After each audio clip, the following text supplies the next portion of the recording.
going on, Jerome? It's a beautiful Friday. Birds are chirping and stuff, and it's time for another Vikings news dump. So the Vikings are on bye week.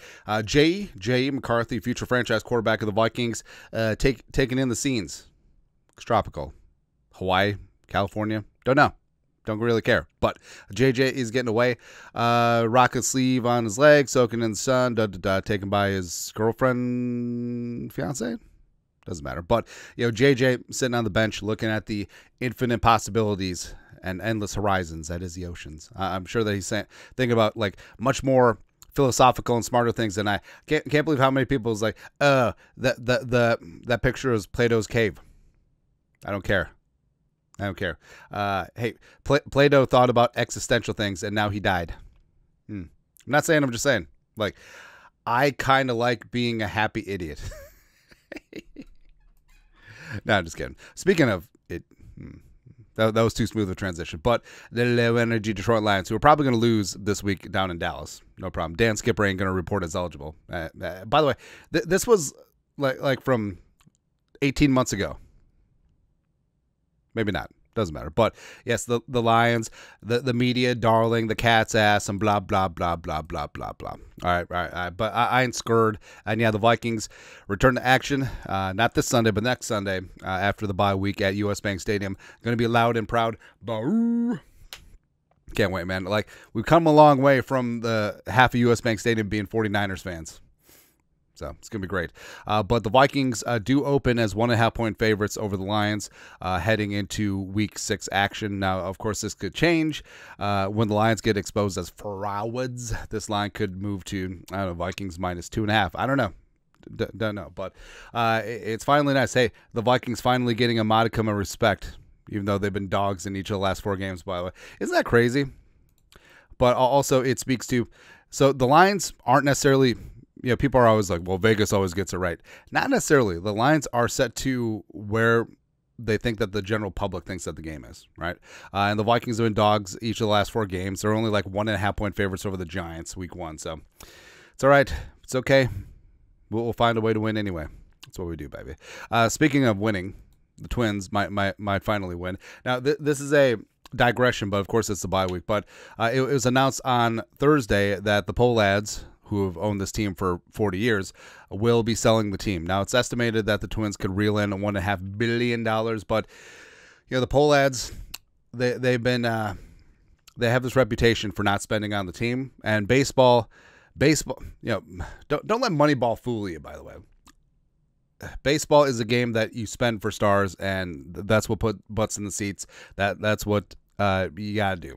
Right? And the Twins, I mean, a lot of people were very upset about the Twins. They made the playoffs last year. They got some things done, and off season they didn't spend, and at the trade deadline they didn't make moves, and then things just fell on its ass as they collapsed down the stretch. It went from like, was it 94% to make the playoffs, and nope, not so much. So it is good to get a change of ownership. But how does this tie to the Vikings?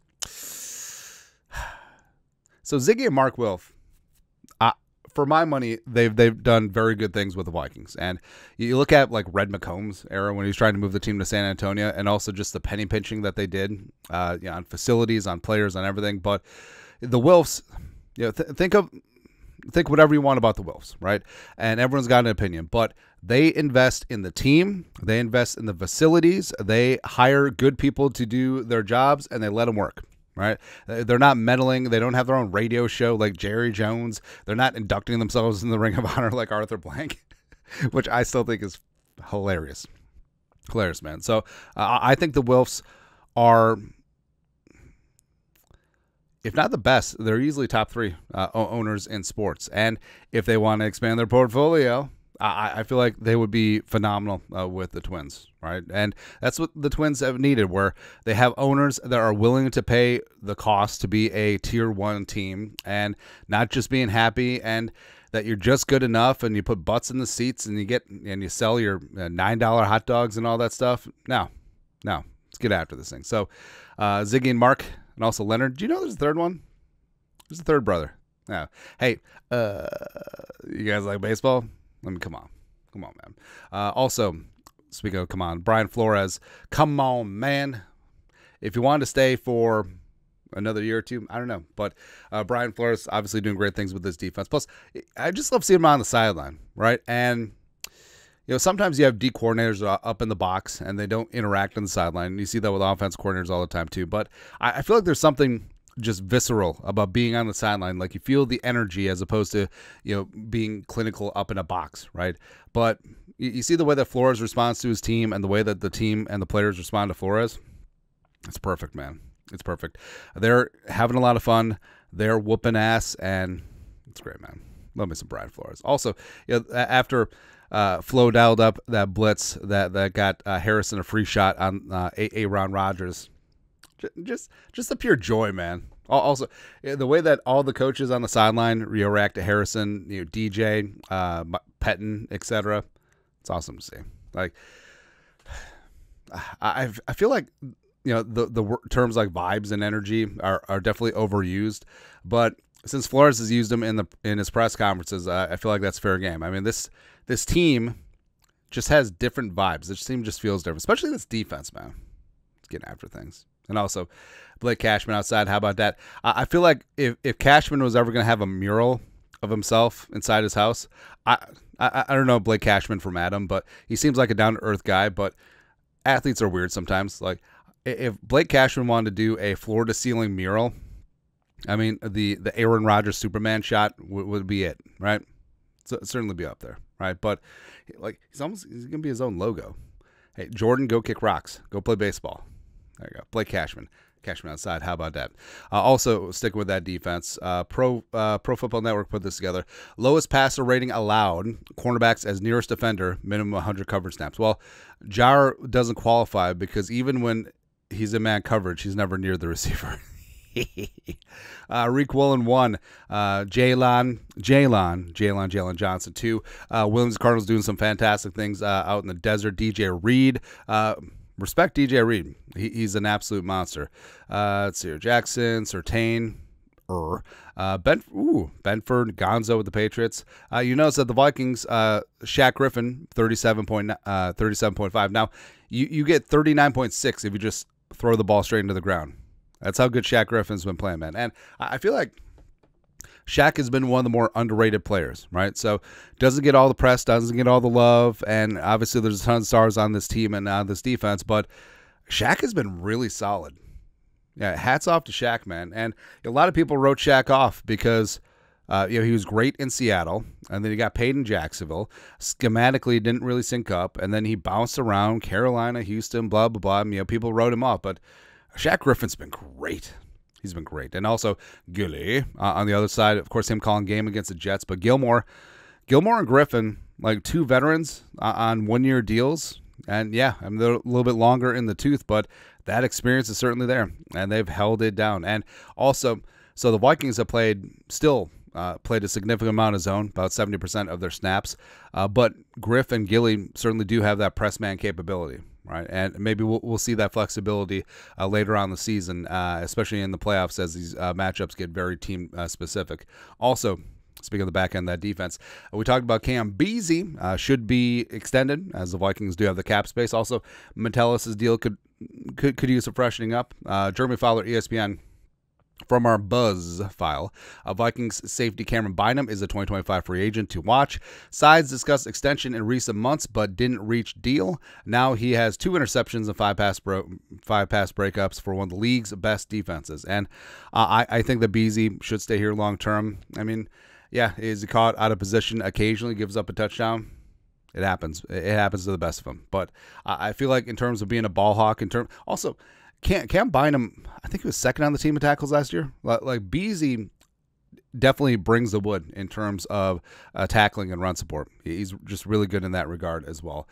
Plus, I don't know, going back to vibes and energy, I just feel like he's a great leader on the field, puts in that work on and off the field. He's great in the community. He's great representing his Filipino culture as well. And also, he's a hell of a player and a lot of fun. So all that leads... It's giving long-term Viking, hopefully. Speaking of Viking, so the Vikings should and could be buyers at the trade deadline coming up. Vikes fan page, the Vikings were listed as a team to be a buyer at this year's trade deadline and potential landing spot for former Pro Bowl wide receiver per Akbar Bajabiamila. How about going out and looking for Amari Cooper, who is on a struggling Browns team? Now, I'm actually good with our wide receivers, you know, and because now you have Jefferson, you have Addison back healthy, Jalen Speedy Naylor has been a stud, Powell they like in some crucial situations, Sherfield has been a monster run blocking. I feel like Tristan Jackson deserves a little bit of play as well, but I don't know, like I'm not too thrilled about Amari Cooper. Now I always felt like Amari should have been better. You know, whether it's with the Raiders, the Cowboys, Browns, wherever. I always felt like you wanted more with Amari Cooper. You know what I mean? But I don't know. Like, if you're gonna go for a veteran receiver, I mean, I guess this makes way more sense than Devontae. But I feel like there's other positions that should be a priority, whether it's interior O-line, whether it's D-line, you know, maybe some cornerback depth, maybe an extra running back, sure. But I mean, if Kwesi can get him from his former boss, Andrew Berry, for a song, maybe? We'll see. Yeah, we'll see. Someone we'll also see is Slinging Sam Darnold, a.k.a. America's quarterback, in the kitchen, sizzling things up. Don't care about the whatever Jets game because the numbers bear themselves out. And I love that we entered a new age of charts. I feel like everyone and their mom has a chart nowadays, which is great. But quarterback efficiency 2024. So the X horizontal is completion percentage above expected. I don't know what that means, but it sounds good. And then on the Y-axis on the left is EPA, expected points added. So Slinging Sam Darnold all the way up in the top right, which is the best place to be. So he has a high EPA and a high completion percentage above expected. So, I mean, Darnold has got that accuracy, got that arm, and I feel like the Jets game was certainly an aberration, right? So Aaron Jones injured. You're going up against one of the best defenses in the league. You're on foreign soil. You're invading London. You got the weather working against you. And it did feel like Darnold and Kevin O'Connell were trying to force things a little bit downfield. I mean, that's what it is. But I feel like getting back to distributing the football as well as Hawkinson back and hopefully Aaron Jones back sooner than later, I think that's just going to lead Slinging Sam Darnold back into the MVP conversation. Well, he still is. I mean, hell, September NFC Offensive Player of the Month. Ain't nothing to sneeze at. Oh, there you go. But your thoughts on our thoughts. Beautiful Friday. You guys are the best. You know what to do. Skull Production Value.